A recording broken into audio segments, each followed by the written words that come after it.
ನಮಸ್ಕಾರ. ರಿಪಬ್ಲಿಕ್ ಕನ್ನಡ ನ್ಯೂಸ್ಗೆ ಸ್ವಾಗತ. ನಾನು ಶ್ರೀಪಾದ್ ಪಾಟೀಲ್. ಪರಪ್ಪನ ಅಗ್ರಹಾರದಲ್ಲಿದ್ದಂತಹ ಆರೋಪಿ ನಟ ದರ್ಶನ್ನನ್ನ ಈಗಾಗಲೇ ಬಳ್ಳಾರಿ ಜೈಲಿಗೆ ಶಿಫ್ಟ್ ಮಾಡಲಾಗಿದೆ. ಈ ರೀತಿ ಶಿಫ್ಟ್ ಮಾಡುವಂತಹ ಸಂದರ್ಭದಲ್ಲಿ ದರ್ಶನ್ನ ಟೀ ಶರ್ಟ್ ಗಮನಿಸಿದವರಿಗೆ ಇದು ಗೊತ್ತಿರುತ್ತೆ. ಅಂದರೆ ಅವರ ಟೀ ಶರ್ಟ್ ಮೇಲೆ ಒಂದು ಸಂದೇಶ ಇತ್ತು: ನ್ಯಾಯ, ಶಿಸ್ತು, ಸಮಾನತೆ, ಶಾಂತಿ. ಮಾಡೋದು ಅನಾಚಾರ, ಮನೆ ಮುಂದೆ ಬೃಂದಾವನ.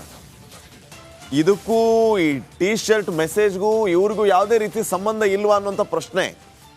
ಕೊಲೆ ಕೇಸ್ನ ಆರೋಪಿ ಟೀ ಶರ್ಟ್ನಲ್ಲೇ ಒಂದು ರೀತಿಯ ಸಂದೇಶ ಇತ್ತು. ದರ್ಶನ್ ಧರಿಸಿದ ಟೀ ಶರ್ಟ್ನಲ್ಲಿ ದೊಡ್ಡಸ್ತಿಕೆ ಉಲ್ಲೇಖ. ಅಲ್ಲಿ ಘನತೆ, ಸಮಾನತೆ, ಇದರ ಜೊತೆಗೆ ಶಾಂತಿ. ಅಬಾಬಾಬಾ, ಏನು ಶಾಂತಿನೋ! ಯಾರಿಂದ ಶಾಂತಿ ಪಾಠ ಕಲಿಬೇಕಾಗಿದೆ ನೋಡಿ. ಶಾಂತಿ ಅಂತ ಇವ್ರು ಹೇಳೋದು, ಘನತೆ ಅಂತ, ಸಮಾನತೆ ಅಂತ, ನ್ಯಾಯ ಅಂತ ಇವ್ರು ಹೇಳೋದು. ಇದೇ ವಿಚಾರ ಈಗ ಭಾರಿ ಚರ್ಚೆಗೆ ಕಾರಣ ಆಗ್ತಾ ಇದೆ. ಸಾರ್ವಜನಿಕ ವಲಯದಲ್ಲಿ, ಸೋಷಿಯಲ್ ಮೀಡಿಯಾದಲ್ಲಿ ಏನು ಸಂಬಂಧ ಇಲ್ವಲ್ಲ ಗುರು ಅಂತ ಕಮೆಂಟ್ ಮಾಡ್ತಾ ಇದ್ದಾರೆ. ಇವಾಗ ಇನ್ನಷ್ಟು ಮಾಹಿತಿಯನ್ನು ನೀಡ್ತಾರೆ ನನ್ನ ಕೊಲೀಗ್ ರಂಜಿತ್ ಶಿರಿಯಾರ್. ಈಗ ಫೋನ್ ಸಂಪರ್ಕದಲ್ಲಿ. ರಂಜಿತ್, ನಾವು ಮಾಡುವ ಕ್ರಿಯೆಗೂ ಮತ್ತು ನಮ್ಮ ನುಡಿಗೂ ಒಂದು ರೀತಿಯ ಲಿಂಕ್ ಇರಬೇಕು ಅನ್ನೋಂಥ ಮಾತಿದೆ. ಆದರೆ ಇವರು ಮಾಡಿದ್ದೇನು, ಇಲ್ಲಿ ಕೊಡ್ತಾ ಇರುವಂಥ ಸಂದೇಶ ಏನು, ಯಾವ ಉದ್ದೇಶಕ್ಕಾಗಿ ಈ ರೀತಿಯ ಒಂದು ಟೀ ಶರ್ಟ್ ಧರಿಸಿ ಸಂದೇಶ ಕೊಟ್ಟರು, ಅರ್ಹರ ಇವರು ಈ ರೀತಿಯ ಮೆಸೇಜ್ ಕೊಡೋದಕ್ಕೆ? ನೋಡಿ ಶ್ರೀಪಾದ್ ಪಾಟೀಲ್ರೆ, ತಮ್ಮ ಅಭಿಮಾನಿಯನ್ನ ಕೊಂದ ಆರೋಪದ ಮೇಲೆ ಇವತ್ತು ಪರಪ್ಪನ ಅಗ್ರಹಾರ ಜೈಲಿನಿಂದ ಬಳ್ಳಾರಿಯ ಕೇಂದ್ರ ಕಾರಾಗೃಹಕ್ಕೆ ದರ್ಶನ್ ಶಿಫ್ಟ್ ಆಗಿದ್ದಾರೆ. ದರ್ಶನ್ ಇವತ್ತು ಬಂದ ವೇ ಇದೆಯಲ್ಲ, ಅವರು ಧರಿಸಿದ್ದಂತ ಬಟ್ಟೆ justice, dignity, equality, peace. Puma ಬ್ರ್ಯಾಂಡಿನ ಟೀ ಶರ್ಟ್ ಅನ್ನ ಧರಿಸ್ಕೊಂಡಿದ್ರು, ಒಂದು ಗಾಗಲ್ ಅನ್ನ ಹಾಕೊಂಡಿದ್ರು.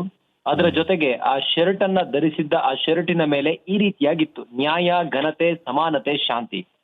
ದರ್ಶನ್ ಇದು ಈ ಟೀ ಶರ್ಟ್ ಅನ್ನ ಹಾಕಿ ಆ ಟೀ ಶರ್ಟ್ ನಲ್ಲಿ ಇರುವಂತ ಬರಹ ಏನ್ ಸಂದೇಶ ಕೊಡ್ತಿದೆ ಅಂತ ಹೇಳಿ ನೋಡಿದ್ರೆ, ಅವರ ಫ್ಯಾನ್ಸ್, ದರ್ಶನ್ ಅಭಿಮಾನಿಗಳು ಇವತ್ತು ಸಾಮಾಜಿಕ ಜಾಲತಾಣದಲ್ಲಿ ಈ ರೀತಿಯಾಗಿ ಒಂದು ಫೋಟೋವನ್ನ ವೈರಲ್ ಮಾಡ್ತಾ ಇದ್ದಾರೆ. ಟೀ ಶರ್ಟ್ ಮೂಲಕ ದರ್ಶನ್ ಏನಾದ್ರೂ ಮೆಸೇಜ್ ಅನ್ನ ಕೊಟ್ರ ಅನ್ನೋದು ಈಗ ಎಲ್ಲರಲ್ಲೂ ಕೂಡ ಈ ತರದೊಂದು ಕುತೂಹಲಕ್ಕೆ ಕಾರಣ ಆಗಿದೆ. ದರ್ಶನ್ ಅಭಿಮಾನಿಗಳು ಈ ರೀತಿಯಾಗಿ ಸಾಮಾಜಿಕ ಜಾಲತಾಣದಲ್ಲಿ ವೈರಲ್ ಮಾಡ್ತಾ ಇದ್ದಾರೆ. ಇವತ್ತು ಬಳ್ಳಾರಿ ಸೆಂಟ್ರಲ್ ಜೈಲಿಗೆ ಬರುವಾಗ ದರ್ಶನ್ ಅವರು ಧರಿಸಿದಂತ ಟೀ ಶರ್ಟ್ ನ ಮೇಲೆ ಹೀಗಿತ್ತು.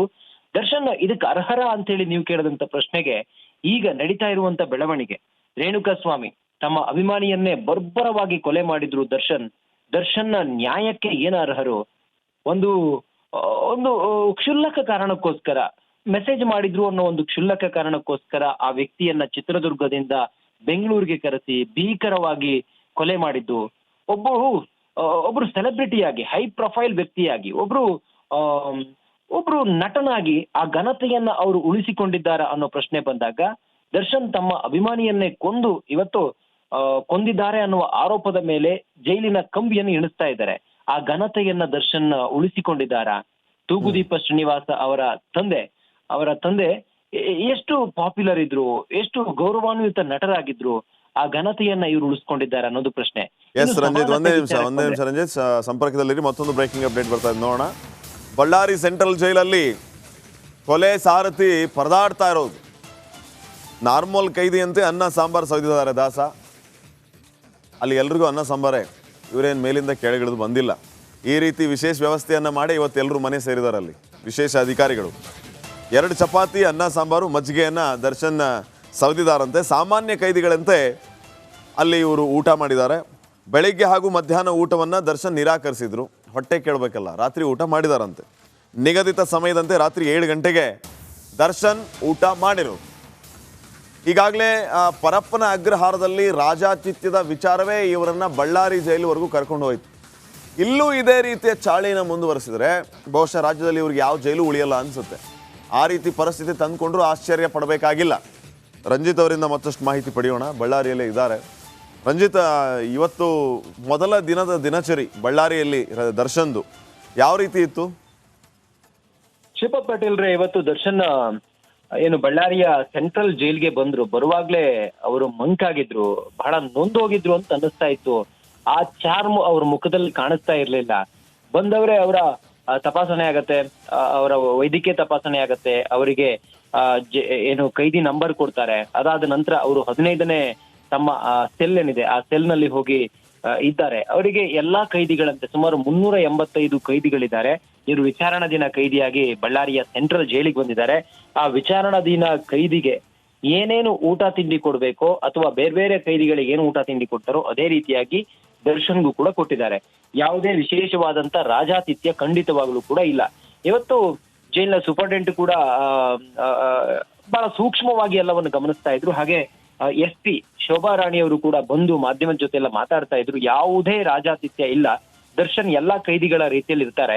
ಹೈ ಪ್ರೊಫೈಲ್ ಮತ್ತೊಂದು ಮಗದೊಂದು ನಟ ಅನ್ನೋ ಕಾರಣಕ್ಕೋಸ್ಕರ ಅವರನ್ನ ವಿಶೇಷವಾಗಿ ಪರಿಗಣಿಸುವಂತ ಯಾವುದೇ ಸಂದರ್ಭ ಇಲ್ಲ. ದರ್ಶನ್ ಹೇಗಿರ್ತಾರೋ ಅದೇ ರೀತಿಯಾಗಿ ಬೇರೆ ಕೈದಿಗಳು ಹೇಗಿರ್ತಾರೋ ದರ್ಶನ್ ಕೂಡ ಅದೇ ರೀತಿಯಾಗಿ ಇರ್ಬೇಕು ಅನ್ನೋದನ್ನ ಹೇಳ್ತಾ ಇದ್ರು. ಹಂಗ್ ನೋಡಿದ್ರೆ ಪರಪ್ಪನ ಅಗ್ರಹಾರ ಜೈಲಿಗೆ ದರ್ಶನ್ ಶಿಫ್ಟ್ ಆಗಿ ಸುಮಾರು 68 ದಿನ ಆಗಿತ್ತು. ಇವತ್ತವರು ಬಳ್ಳಾರಿ ಜೈಲಿಗೆ ಬಂದಿದ್ದಾರೆ.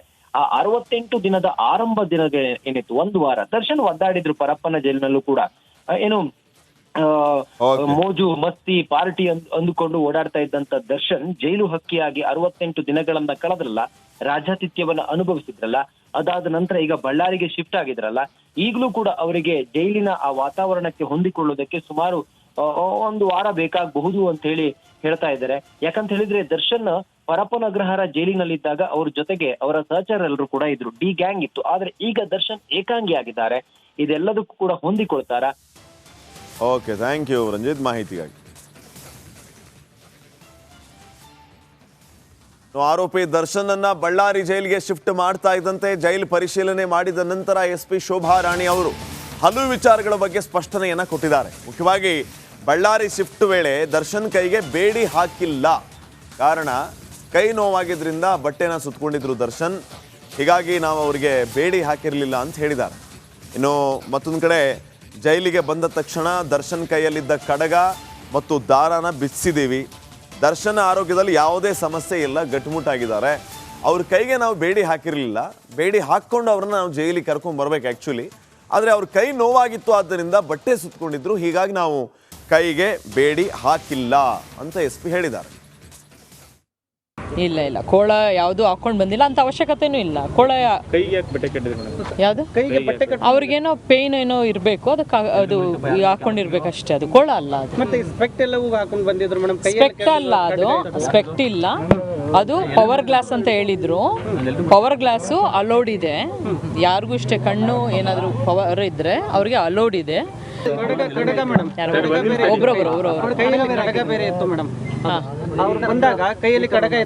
ಇಲ್ಲ, ಅದೆಲ್ಲ ರಿಮೂವ್ ಆಗಿದೆ. ಅದೆಲ್ಲ ಈಗಲ್ಲ, ಸರ್ಚ್ ಟೈಮಲ್ಲೇ ರಿಮೂವ್ ಆಗಿದೆ. ಒಂದು ವದಂತಿ ಇದೆ ಮೇಡಮ್, ಏನು ಅಂದ್ರೆ ಏನೋ ಹೆಲ್ತ್ ಅಲ್ಲಿ ಸ್ವಲ್ಪ no no no no no no ಆ ಥರದ್ದು ಯಾವುದೂ ಇಲ್ಲ. ಫಸ್ಟ್ ಕ್ಲಾಸಿಗೆ ಆರಾಮಾಗಿ ಮಾಡ್ತಾ ಇದ್ದಾರೆ ಅನ್ನೋದು ವದಂತಿ ಅದಿದೆ. ಹೆಲ್ತ್ ಚೆಕಪ್ ನಾನು ಮಾಡ್ತಿದ್ದೀನಿ, ನಾನು ಪೊಲೀಸ್ ರೀ. ಅದಿಲ್ಲ, ಹೆಲ್ತ್ ಚೆಕಪ್ ಏನೂ ಇಲ್ಲ. ನಾನು ಬ್ಯಾರಕ್ಕೆ ಹೋಗಿಲ್ಲ. ನಾನು ಮೇಡಮ್ ಅವರ ಚೇಂಬರಲ್ಲಿದ್ದೆ, ಜೈಲ್ ಸೂಪರಿಂಟೆಂಡೆಂಟ್ ಚೇಂಬರಲ್ಲಿದ್ದೆ, ಅಲ್ಲಿಂದ ಬಂದಿದ್ದೀನಿ ಅಷ್ಟೇ. ಅವೆಲ್ಲ ಯಾವುದು ವದಂತಿಗಳು ಇಲ್ಲ, ಎಲ್ಲ ಚೆನ್ನಾಗಿದ್ದಾರೆ. ಊಟ ಮಾಮೂಲಿ ಎಲ್ರಿಗೂ ಏನಿರುತ್ತೆ ಅದೇ ಊಟ ಮಾಡಿ. ಇಲ್ಲ ಇಲ್ಲ, ಆ ಥರ ಅದು ನನಗೆ ಇದಿಲ್ಲ, ಗಮನಕ್ಕಿಲ್ಲ. ಆಮೇಲೆ ಆ ಥರದ್ದು ಯಾವುದೂ ಇಲ್ಲ, ಆಯ್ತಲ್ಲ. ಎಲ್ರಿಗೂ ಏನು ನಾರ್ಮಲ್ ಫುಡ್ ಇದೆ ಅದೇ ಹೋಗಿರುತ್ತೆ.